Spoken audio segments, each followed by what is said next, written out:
tahu tidak bahwa di media sosial kita ini jadi bahan tertawaan, betul? Apa katanya? Termasuk asam sulfat. Jadi dia mengatakan tenang saja, demonya masih aman karena orangnya tidak banyak, ya.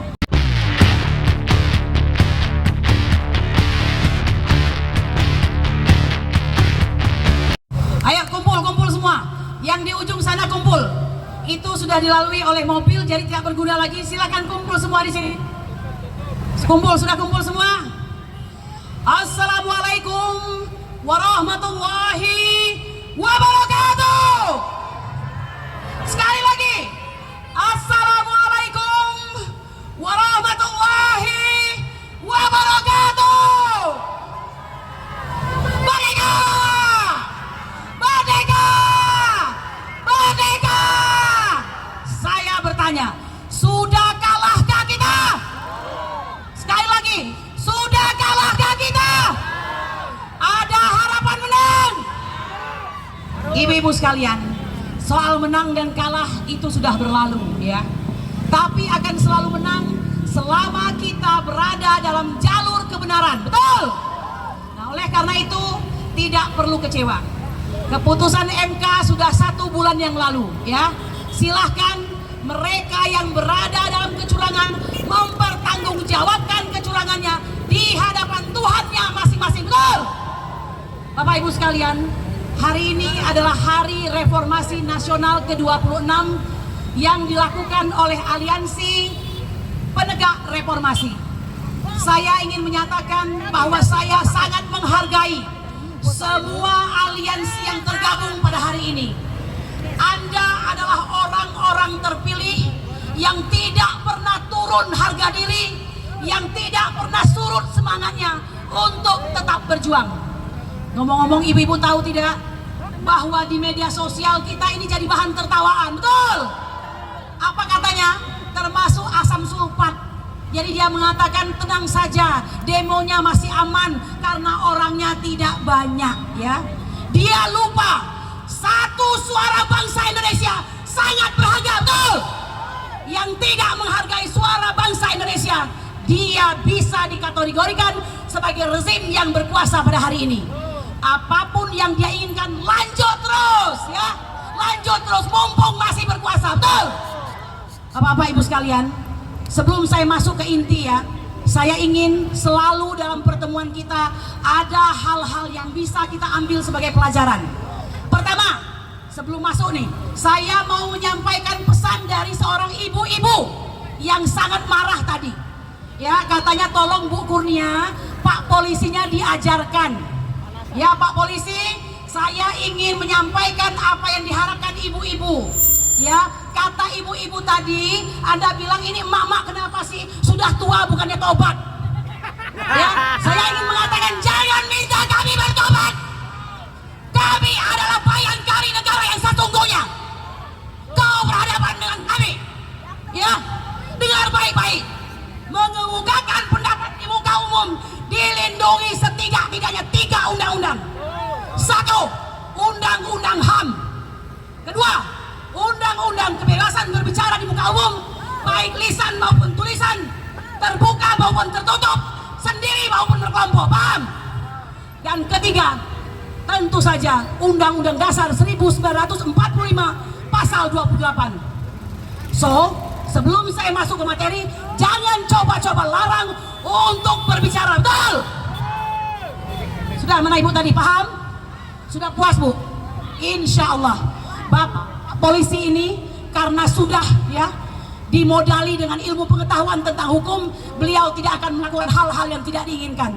Sesekali menggerutu gak apa-apa, ya. Yang kedua, saudara-saudaraku sekalian, kita harus mengucapkan innalillahi wa inna ilaihi rajiun. Telah berperang 2 hari yang lalu seorang tokoh yang patut kita hormati. Beliau adalah tokoh pers dan perfilman, akademisi, mantan duta besar Republik Ceko, ya, analis militer, dan banyak karya-karya cerdas. Beliau sangat berani untuk menyampaikan yang hak itu hak, yang salah itu salah. Beliau sangat kita hormati, Bapak Profesor Said Haji Salim. atau yang Anda kenal dengan Salim Said ya. Apa kata beliau? Mengapa Indonesia tidak bisa maju walaupun sudah ada reformasi jilid 1? Karena Indonesia melawan kehendak Tuhan.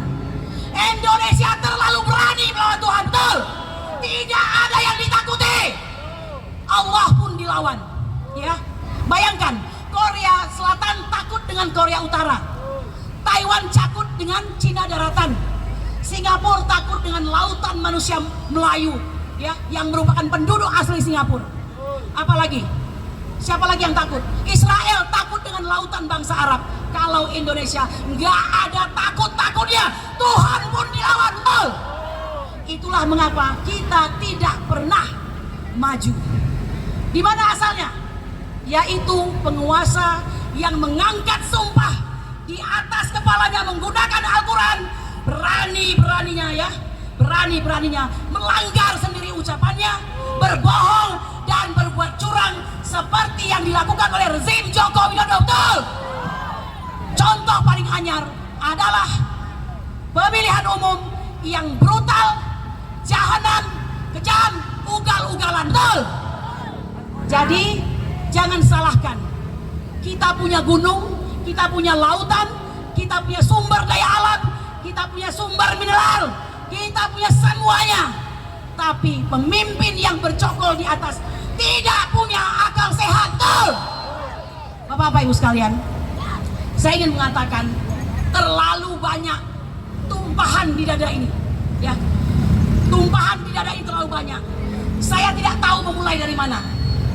Jika Anda mendengar bahwa hari ini Indonesia dihujani oleh TKA, tenaga kerja asing khususnya dari Cina, pernahkah Anda mempertanyakan dari mana dasar datangnya itu?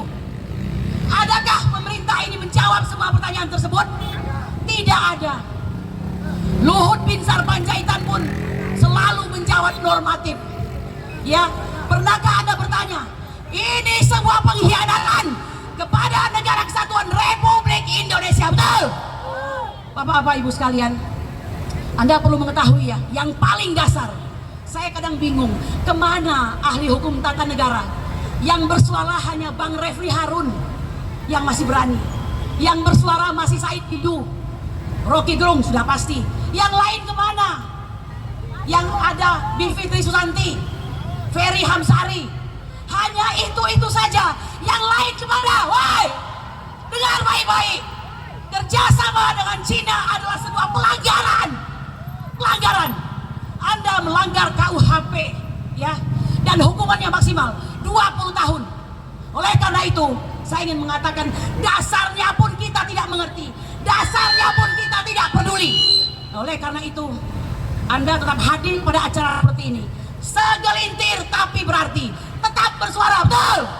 Sesungguhnya kalian orang-orang pilihan, kalianlah yang menyelamatkan Indonesia. Betul. Bapak Ibu sekalian, ke depan kita akan menghadapi sebuah pemerintahan baru, sebuah pemerintahan yang saya pribadi tidak mengakui karena hasil pemilu curang, hasil keputusan dari seorang yang sangat menentukan, Hakim MK Soehartoyo, sen kiri belok kanan, ya. Katanya mau memberikan kebahagiaan kepada bangsa Indonesia, nggak taunya keputusannya berbeda. Betul. Oleh karena itu saudara-saudaraku sekalian, tetaplah kalian berada sebagai tim yang kritis kepada pemerintah, walaupun kita tidak tahu hasilnya seperti apa. Betul. Semoga suara kritik ini sampai kepada Prabowo Subianto. Ya, kami tidak memilihmu, kami tidak mendukungmu, tapi kalau kau harus berkuasa, silahkan kau berkuasa. Betul. Saudara-saudaraku sekalian, tetap kritis, tetap bersatu. Besok datang lagi, tunggu saja pengumuman. Kita akan kembali bersuara di aksi-aksi berikutnya. Demikian yang bisa saya sampaikan. Ingat baik-baik, negara ini membutuhkan Anda, walaupun Anda melihatnya secara remeh-temeh, hanya orang per orang. Paham? Saya kira demikian saja. Subhana rabbika rabbil izzati amma yasifun, wa salamun alal mursalin, walhamdulillahirabbil alamin. Merdeka! Tidak kalah. Baik.